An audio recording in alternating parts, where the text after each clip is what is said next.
Hello and नमस्ते साथीहरु, सबैलाई स्वागत छ र आजको भिडियोमा हामी तपाईलाई यस्तो पुष्प बनाएर सिकाउने छौं। यो कसरी डिजाइन गर्न सकिन्छ यसको बारेमा। र सबैभन्दा पहिले चाहिँ हामी एउटा 3 पोइन्ट कर्व टुलमा क्लिक गर्छौं र यो तपाईको यदि यो टुल्स छैन भनेपछि यसमा छेउमा क्लिक गर्नु होला साथीहरु र यहाँ देखि चाहिँ तपाईले ल्याउन सक्नुहुन्छ। र यो टुल्सको सहायताले हामी एउटा लाइन खिच्छौं। लाइन खिचिसकेपछि यसलाई अलि यसरी बङ्ग्याउने छौं र अर्को लाइन पनि फेरि हामी यहाँ देखि यहाँसम्म ल्याउने छौं र यसलाई पनि हामीले यसरी तपाईको यस्तो डिजाइनमा चाहिँ हामीले बनाउने छौं। र क्लिक गर्नुभयो भनेपछि अब यति गरिसकेपछि तपाईले यसमा गएर यसमा छेउमा क्लिक गर्नु होला। यो टुल्सको प्रयोग गर्नु होला। इन्टरएक्टिभ ट्रान्सपेरेन्सी टुल्स प्रयोग गर्नु होला र त्यसपछि यहाँदेखि यसरी तपाईले ड्र्याग गर्न सक्नुहुन्छ अथवा यसरी पनि तपाईले ड्र्याग गर्न सक्नुहुन्छ। तर यसरी चाहिँ गर्नुभयो भने चाहिँ अझै राम्रो देखिन्छ। र त्यसपछि तपाईले यसमा गएर लिनियरको ठाउँमा चाहिँ रेडिकल गर्नुपर्ने हुन्छ। रेडिकल गरिसकेपछि तपाईले यहाँदेखि यसमा चाहिँ कलर भर्न सक्नुहुन्छ। र तपाईले चाहिँ कलर भर्दाखेरि चाहिँ अब जुन कलर भन्नुभयो त्यो चाहिँ तपाईले यहाँदेखि भर्न सक्नुहुन्छ। र यति गरिसकेपछि तपाईले यसको आउटलाइनलाई हटाउनको लागि यो यसमा चाहिँ इन्टु जस्तो चिन्हमा चाहिँ राइट क्लिक गर्नु होला। राइट क्लिक गर्नुभयो भनेपछि तपाईको यो आउटलाइन हट्छ। र यति गरिसकेपछि यसलाई तपाईले यो पोइन्टको मेन पोइन्ट छ यसलाई चाहिँ तल राख्नु होला र त्यसपछि यसलाई तपाईले यसरी ड्र्याग गर्नु होला। यो ड्र्याग गरिसकेपछि तपाईले चाहिँ यसमा चाहिँ राइट क्लिक गर्नुपर्ने हुन्छ। राइट क्लिक गर्नुभयो भनेपछि यस्तो डिजाइन बनेर आउँछ। र तपाईले यसलाई फेरि पनि कर्व गर्न चाहनुहुन्छ भनेपछि यसलाई फेरि कर्व टुलमा गएर यसलाई अलि साग्रो पनि यहाँदेखि यसरी बनाउन सक्नुहुन्छ।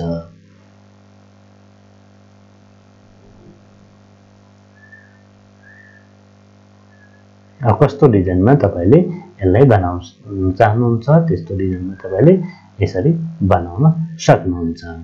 र यति गरिसकेपछि फेरि पनि यसलाई तपाईले यहाँदेखि तल तानेर अनि त्यसपछि यसमा चाहिँ राइट क्लिक गर्नुभयो भने चाहिँ फेरि अर्को डिजाइन तपाईको यहाँ बनेर आउँछ। र तपाईले जति पनि तपाईले यसरी ड्र्याग गरेर जति बनाउनु पर्ने हो त्यति नै तपाईले बनाउन सक्नुहुन्छ। र त्यसको लागि चाहिँ तपाईले फेरि यसरी तानेर अनि फेरि राइट क्लिक गरिदिनु भयो भनेपछि तपाईको डिजाइनहरु अटोमेटिकली बन्दै आउने छन्। र सँगसँगै तपाईको यसलाई सबैले सिलेक्ट गरेर कपी पेस्ट गर्नुभयो कन्ट्रोल सी अनि कन्ट्रोल भी गर्नुभयो भनेपछि डुप्लिकेट हुन्छ। डुप्लिकेट भइसकेपछि तपाईको यहाँ यसरी देखिएको हुन्छ। र तपाईले चाहिँ बाहिर ल्याउनु भन्दा पनि तपाईले यसैमा भएको बेला चाहिँ यो टुलको युज गरेर तपाईले यसलाई ठ्याक्क उल्टा बनाउन सक्नुहुन्छ। यसमा क्लिक गर्नुभयो भनेपछि ठ्याक्क यहाँ तपाईको अपोजिटतिर आएर बस्छ। र तपाईले यसलाई घुमाउनुको लागि यसरी तपाईले बनाउन सक्नुहुन्छ।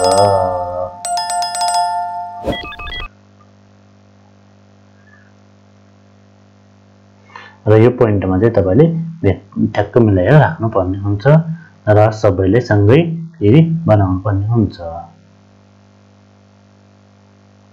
र यस्तो डिजाइन भइसकेपछि तपाईले फेरि यसलाई चाहिँ मेनको भएको बेलालाई यसलाई चाहिँ तपाईले के गर्न सक्नुहुन्छ। यहाँनिर चाहिँ बढी यता आएको जस्तो देखिएको छ र यसलाई मैले अलि माथि गरिदिन्छु।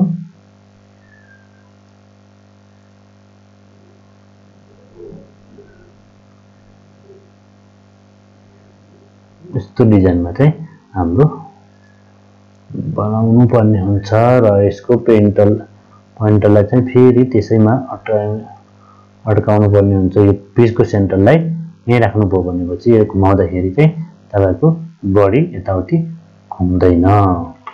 र यति गरिसकेपछि तपाईको मेन वालालाई कन्ट्रोल सी गर्नु होला। तपाईले अथवा एडिटमा गएर तपाईले कपी पेस्ट पनि गर्न सक्नुहुन्छ। कपी अनि त्यसपछि पेस्ट गरिदिनु हो भने यसमा चाहिँ डबल भएर आउँछ र हामीले फेरि पनि के गर्छौं भन्दाखेरि यसलाई यसरी बनाएर अलि यसलाई तल तान्छौं र तल तानिसकेपछि अब यसलाई चाहिँ हामीले 2 ब्याक गर्ने छौं 2 ब्याक गरिसकेपछि हाम्रो यो पनि हाम्रो भइसकेको छ र यसलाई चाहिँ अलि तपाईको तल आएको रहेछ ल अब यति भइसकेपछि फेरि हामीले यसलाई कन्ट्रोल सी गरेर भी गर्छौं अब यो पनि हाम्रो तलतिर आउने छ र त्यसको लागि चाहिँ आउनु भन्दा पहिले यसमाको यसलाई यसरी ल्याउनु होला साथीहरु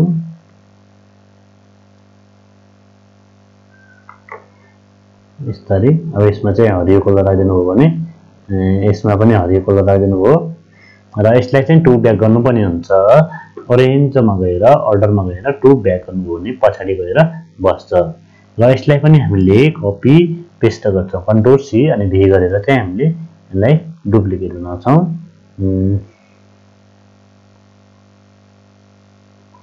र यसलाई चाहिँ हामीले यो साइडतिर ल्याएर राखिदिन्छौं अब यसमा चाहिँ तपाईलाई जसरी राख्ने मन छ त्यसरी राख्न सक्नुहुन्छ सरी यसमा चाहिँ हाम्रो टुल्स चाहिँ यो हो यो टुल्समा चाहिँ क्लिक भएन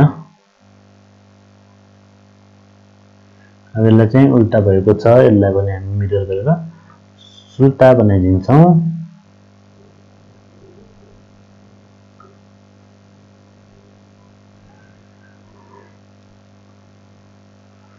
र यो टुल्सहरुलाई चाहिँ 2 ब्याक गर्नुपर्ने हुन्छ साथीहरु 2 ब्याक गर्नु भएन भनेपछि त्यो टुल्सहरु चाहिँ अगाडि आएर बसेको हुन्छ 2 ब्याक गर्नुभयो भनेपछि सबैभन्दा पछाडी गएर हाम्रो बस्छ र यसलाई पनि हामीले 2 ब्याक गरिदिन्छौं र यस्तो डिजाइनमा चाहिँ हाम्रो बनेको छ र तपाईको कस्तो डिजाइनमा बनाउन चाहनुहुन्छ त्यस्तै डिजाइनमा तपाईले बनाउन सक्नुहुन्छ र यसमाथिको कलर चाहिँ हामीले यसरी चेन्ज पनि गर्न सक्छौं तपाईलाई कस्तो लाग्यो अब यिनीहरु चाहिँ अलि सानो बनाउनु होला साथीहरु किनकि सानो बनाउनु भयो भने चाहिँ अझै राम्रो देखिन्छ अब सानो बनाउनु त आउँछ होला साथीहरुलाई त्यति पनि आउँदैन भन्नु चाहिँ पर्दैन है साथीहरु अब हजुरलाई सानो बनाउनको लागि यसरी बनाउन सक्नुहुन्छ र यसमा चाहिँ हाम्रो यसरी हाँगाहरु आएको बनाउनको लागि चाहिँ यसमा गएर तपाईको फ्री ह्यान्ड टुल प्रयोग गरेर तपाईले अनि त्यसपछि यसमा चाहिँ साइज हुन्छ साइजलाई चाहिँ अलि मोटो बनाएर तपाईले यहाँ देखि यसरी बनाउन सक्नुहुन्छ र यसमा चाहिँ यसरी बनाएर अनि यसलाई चाहिँ 2 ब्याक गर्नुपर्ने हुन्छ यसमा कलर राख्नको लागि चाहिँ राइट क्लिक गर्नुभयो भने कलर आएर बस्छ र यसमा चाहिँ हाम्रो यसलाई चाहिँ 2 ब्याक गर्नु होला साथीहरु 2 ब्याक भनेपछि तपाईको थाहा छ तपाईहरुलाई यसमा गएर अरेन्जमा गएर 2 ब्याक गर्नुभयो भनेपछि यो पछाडी गएर बस्छ अझै पनि पछाडी हाल्नु छ भने फेरि यहाँ 2 ब्याक गर्नुभयो भने अगाडि पछाडी गएर बस्छ यसलाई चाहिँ हामी 2 फ्रन्ट गर्छौं यसरी हाम्रो बन्छ र अब यति बनाइसकेपछि अब हामीले तलतिर चाहिँ एउटा स्टोरी बक्स बनाइदिन्छौं र यो बक्समा चाहिँ हामीले कलर हाल्दिन्छौं र तपाईको यसरी हाम्रो फुल बनेको भेट्टाउँछौं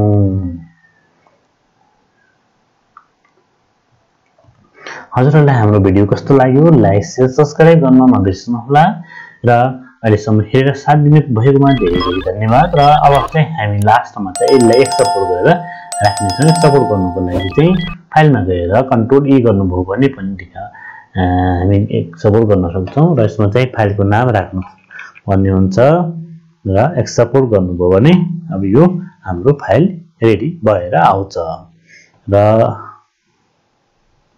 फाइलमा गएर हामी हेर्न सक्छौं कस्तो भयो फुल वाह फ्यान्टास्टिक हेर्नुस् त साथीहरु फोटो हाम्रो रेडी भइसकेको छ हजुरलाई अहिलेसम्म हेरिदिनु भएकोमा धेरै धन्यवाद। अर्को भिडियो लिएर आउने नै छौँ। त दिनसम्म बिदा हुन चाहन्छु। हस्, धन्यवाद।